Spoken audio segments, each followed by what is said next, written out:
to our series on Fridays of Ask the Vet. Today, this is a little bit more of a information about Parvo.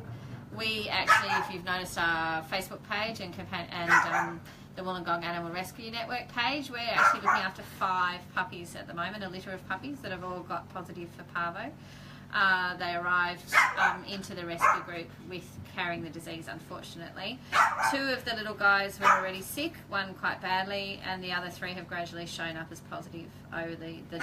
So we just wanted to show you what goes on in our world for Parvo when we're looking after Parvo puppies and Parvo dogs. And just to talk a little bit more about what Parvo is. We talk about parvovirus a lot. We've talked about it a lot in the last year with cats, with dogs, with puppies, with vaccinations. And so we talk about it, but to actually explain what happens and to give you an idea of what these dogs go through, and also what it takes to look after a dog with parvovirus. So we're just here, and I'm just, as you can see, I'm in my lovely isolation uniform. So we do full protection clothing. Parvovirus is a really nasty virus. It's spread by the feces, so it comes out in the diarrhea, and this virus is easily transmittable, and so we have to be very, very careful. Obviously, we're in a vet clinic. We have lots of other animals here. We have sick animals, we have puppies, we have old animals. We have a lot of animals here at any time, and so we have to be extremely careful about protection against transmission of disease. So this is our isolation room. As you can see, it only has 2 cages. We have 5 puppies at the moment, so at the moment we've actually had to sacrifice our cat ward. We've stripped out our whole cat ward and turned it into an isolation room as well for the other 3 puppies, because you don't often have to treat 5 at one time. However, so these are our 2 little ones. Unfortunately, they're still quite unwell, and these are our sicker little 2 ones that are a bit sicker. So I'll just explain what's going on. They're both on IV fluids, so they're both getting a drip at the moment into their veins. They're both, these guys are also getting anti-vomiting medications. They're getting medications to help them not feel pain. They're also, we're trying to get them to eat. The top one is eating a little bit. Unfortunately, our little girl down the bottom's not eating as much. She's been our sickest one the whole way through. So as you can see, our little isolation room is fully contained. Nothing goes in or out of this, or nothing comes out of this room except in strict bagging and goes straight into the medical waste. And so this is our little room. We have to get dressed every time anyone enters, has to get the full garb, and we are very careful to not bring anything out of this room that hasn't been cleaned with F10, which is our antiviral cleaner. This room gets scrubbed from top to bottom. When these puppies finally go, it'll get scrubbed completely and cleaned out and restarted. And so that's these little guys. Unfortunately, our nurses are spending hours a day with these little guys. They're having to change drips on a regular basis because their blood pressure is not very good. Their drips are clogging, and they're having to flush them and change them.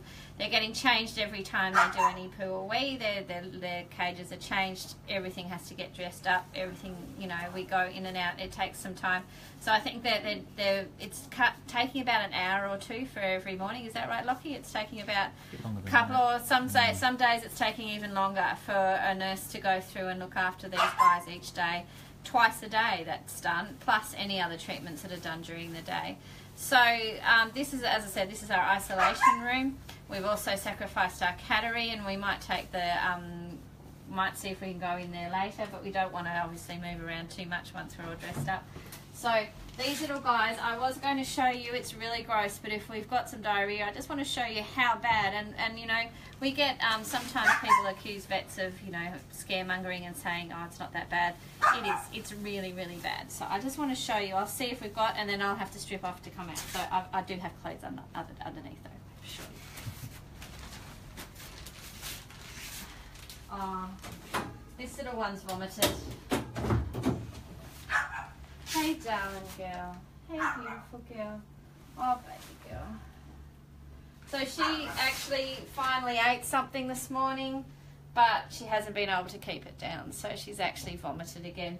We try to get them eating because their gut, their cells in their intestine need food. They need energy to heal and to recover. But unfortunately, she has brought her food back up again. Poor little one. Hey, darling. Beautiful. You're just gonna pop over, pop over, pop over.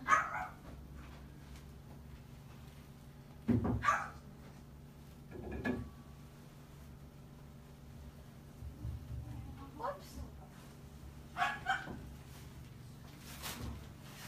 So that goes straight in the bin. Do we have, I think we've got another towel here. Or is this the one that Beck's left behind? No. Here you go, sweet pea. There's a nice towel for you. Good girl. Hey, good girl. So it's awesome that she decided she wanted to eat. That's fantastic, because that means that the antiemetic is keeping her nausea down and that she's keen to eat. That's wonderful, but her little body is just not quite there again. So we'll have to get that drip back attached. We'll have to try her again with food tonight and see if we can get some to stay down. They're using a very special food that's really gentle on the stomach and really highly digestible, so it doesn't react as much. Our other 3 puppies are starting to eat and they're starting to drink better, and the other 3 haven't vomited today, so we're really thrilled about that. So these are our 2 little sickies. So if you've got any questions about Parvo, if you have any thoughts that you haven't vaccinated your pets, this is why we strongly recommend you vaccinate your dogs and your cats, because cats can go through the same thing. And we are doing everything we can to get these 5 little guys through. So it's they're, as we said, they're from the Wollongong Animal Rescue Network, and we are doing everything we can. So hopefully our little girls will pull through. So I hope that's been interesting, just to see a little bit behind the scenes of our practice and our isolation areas, and see me in my beautiful clothes, and just to, really send out a kudos to our nurses who are doing such a wonderful job looking after these guys, because they're the ones in the trenches doing all the cleaning and doing everything that they're doing. I think they're doing an amazing job. It's hot, sweaty, depressing, hard job to do, looking after Parvo, dogs with Parvo. So I think we really need to say what a great job they're doing as well. Okay, so we'll keep our fingers crossed. We'll keep doing everything we can for these little guys. And if you have any questions about Parvo later on, just send us a message or give us a call. Okay, thanks. See you later.